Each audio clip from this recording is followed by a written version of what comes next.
Welcome back, students. This is Hemant Godara, and today we are going to study about the excretion and human excretory system. Okay, so first of all, excretion की definition देख लेते हैं कि excretion क्या word है और उसका क्या meaning है. So excretion is the biological process. क्या एक biological process है of removal of harmful nitrogenous waste. Harmful nitrogenous waste from the body.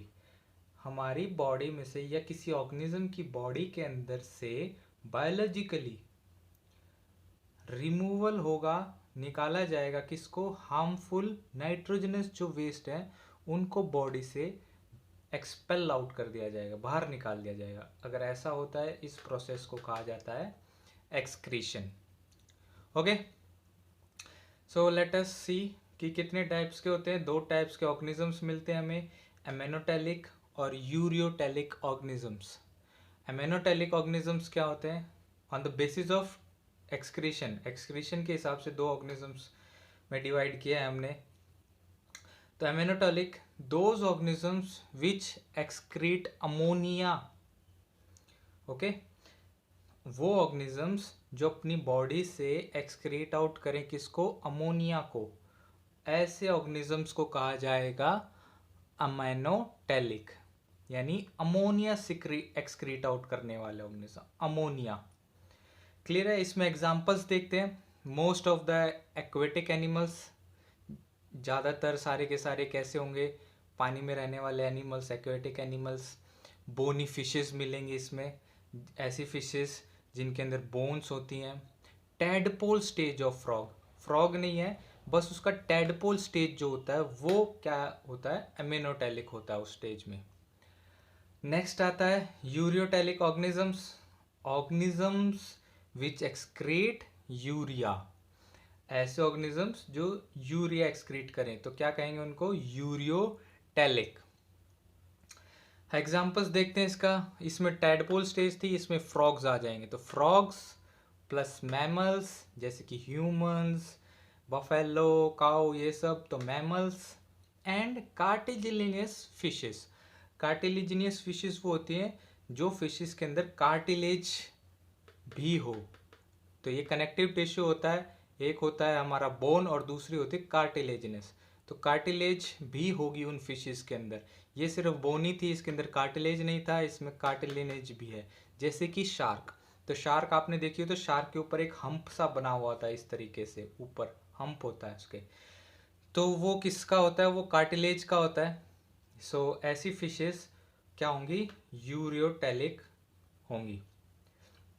अब देखते हैं ह्यूमन एक्सक्रीटरी सिस्टम. तो ह्यूमन एक्सक्रीटरी सिस्टम के अंदर ये डायग्राम हम क्लास 7 से देखते आ रहे हो आप. तो इसमें क्या क्या चेंजेस हैं वो देख लेते हैं. सो फर्स्ट ऑफ ऑल ये दो किडनीज हैं. उसके बाद में ये दो वेसल्स आ रही हैं इसके पास में, और इन दो वेसल्स का क्या है? ये वेसल जो ब्लू है ये हमारी है ऑक्सीजनेटेड वाली, और ये है हमारी डीऑक्सीजनेटेड वाली ब्लू, और रेड वाली ऑक्सीजनेटेड ब्लड जो लेके आती है. सो जो ब्लू वाला है वो है हमारा वेना कावा, ये आउटा. इसमें कुछ अगर तुम्हें समझ नहीं आ रहा हो तो हमारा सर्कुलेटरी सिस्टम की वीडियो को दोबारा से देखें आप क्लियर हो जाएगा. सो उसके बाद में अब देखते हैं, जब ये जो वेन है हमारी वेसल है जो वेना कावा, ये डिस्ट्रीब्यूट होगी दो अलग अलग वेसल्स में, इन्हें बोला जाएगा रेनल आर्टरी.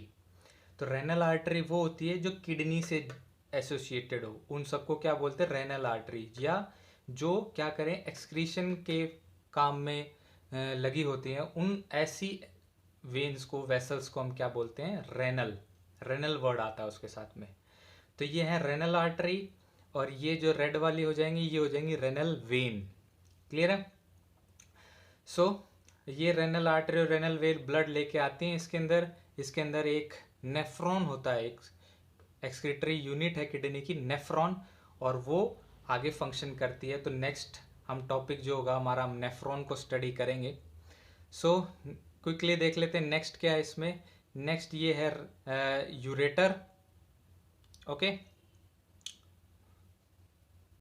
सो यूरेटर क्या है? यूरेटर है ट्यूब जो किडनी के अंदर से वेस्ट मटेरियल को लाके यूरिनरी ब्लैडर के अंदर डालती है, तो उसे कहते हैं ureter. So this tube like structure from both the kidney is called as ureter. Next आता है जहाँ पे हमारा यूरिन कलेक्ट होता है, उसे कहते हैं हम यूरिनरी ब्लैडर. और यूरिनरी ब्लैडर के बाद में यहाँ से यूरिनरी ब्लैडर से यूरिथ्रा के थ्रू ये जो यूरिन है उसको एक्सपेल आउट कर दिया जाता है, एक्सक्रीट आउट कर दिया जाता है. सो बेसिकली ये इतना डायग्राम था आपका हमारा एक्सक्रीटरी सिस्टम. अब हम आगे नेक्स्ट टॉपिक स्टडी करते हैं. सो नेक्स्ट टॉपिक शुरू करने से पहले मैं कुछ इंस्ट्रक्शंस देना चाहूँगा दयानंद स्कूल के बच्चों को कि पहली बात तो वीडियो को पूरा देखो. सेकंड, वीडियो को पॉज करो, नोट्स बनाओ जो भी यहाँ पे लिखा हुआ है. थर्ड, अगर कोई भी डाउट है किसी भी टॉपिक में, या तो आप कमेंट करो या फिर आपके पास हर एक बच्चे के पास में मेरा नंबर है, यू कैन कॉन्टैक्ट मी. और किसी भी टॉपिक पे कुछ भी क्वेश्चन हो आप ज़रूर पूछिएगा. और जिस दिन आप ये टॉपिक देख रहे हो उसी दिन आप ये नोट आउट करो अपनी कॉपी पे. सो अब स्टार्ट करते हैं नेक्स्ट टॉपिक, वो है नेफ्रॉन. अगर हम एक किडनी को जूम आउट करें, इसे छोटे से रीजन को अगर हम बड़ा करके देखें तो कुछ इस तरीके से दिखेगा, और ये है हमारा नेफ्रॉन. नेफ्रॉन क्या है? Nephron is a structural and functional unit of kidney. Kidney का स्ट्रक्चरल एंड फंक्शनल यूनिट है नेफ्रॉन. ये कई बार आपका 10th बोर्ड में पूछा गया ये क्वेश्चन कि फंक्शनल यूनिट ऑफ किडनी किसे कहा जाता है? नेफ्रॉन को.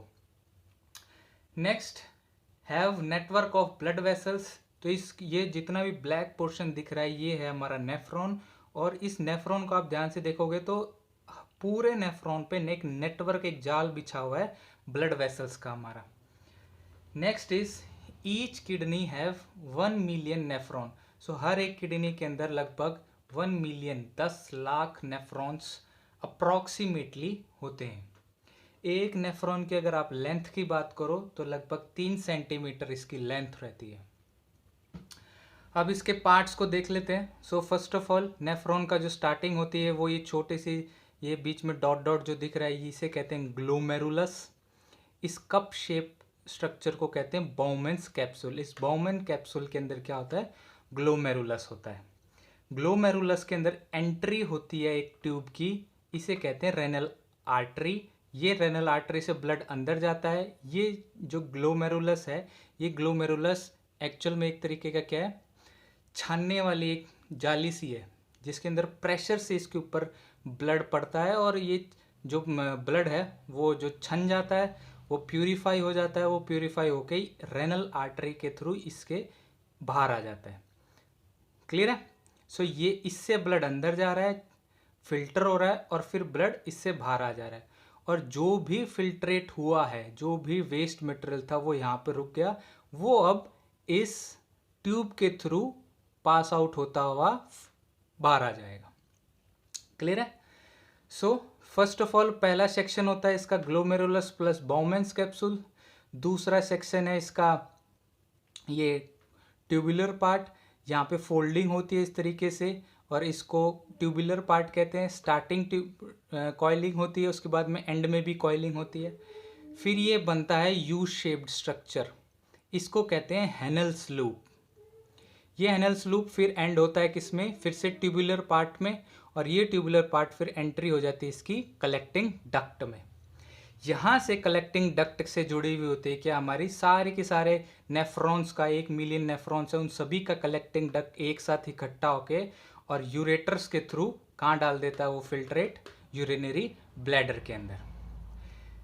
ये है हमारी जो रेनल आर्टरी है, या रेनल आर्टरी बेसिकली सारे के सारे ऊपर नेटवर्क बना रहता है. और ये रेनल आर्टरी क्या करती है? अगर इस वेस्ट मटेरियल के अंदर जो भी यहाँ पे फिल्टर हुआ है, सपोज उसके अंदर कुछ भी इम्पॉर्टेंट था, फॉर एन एग्जांपल कोई सॉल्ट था, कोई इम्पॉर्टेंट कोई न्यूट्रिएंट्स रह गए, कोई वाटर हो गया, कुछ प्रोटीन्स रह गए उसके अंदर, ये सब चीज़ें अगर फिल्टर आउट हो गई हैं तो उन सब चीज़ों को, ये बहुत इंपॉर्टेंट चीज़ है, तो इन वेसल्स के थ्रू वो उसको रीएब्जॉर्ब कर लिया जाता है और रीएब्जॉर्ब करके किस में डाल दिया जाता है, रेनल, ये जो आर्टरीज हैं ये रेनल वेन में डाल देंगी और इसके थ्रू होते हुए वापस वो ब्लड पहुंच जाएगा कहाँ पे, हार्ट के पास में। सो क्लियर है। सो इस तरीके से ये हमारे टोटल पार्ट है किसका, नेफ्रॉन का। तो ये था टोटल हमारा इस वीडियो में डिस्कशन अबाउट हमारा excretory system, human excretory system देखा, इसमें हमने नेफ्रॉन को पढ़ा।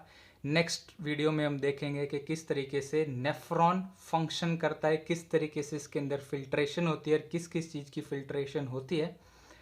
सो टिल देन आप इन सभी चीज़ों के नोट्स बनाएं, डायग्राम बनाएं, उसको अंडरस्टैंड करें और याद करें उसको। Thank you guys.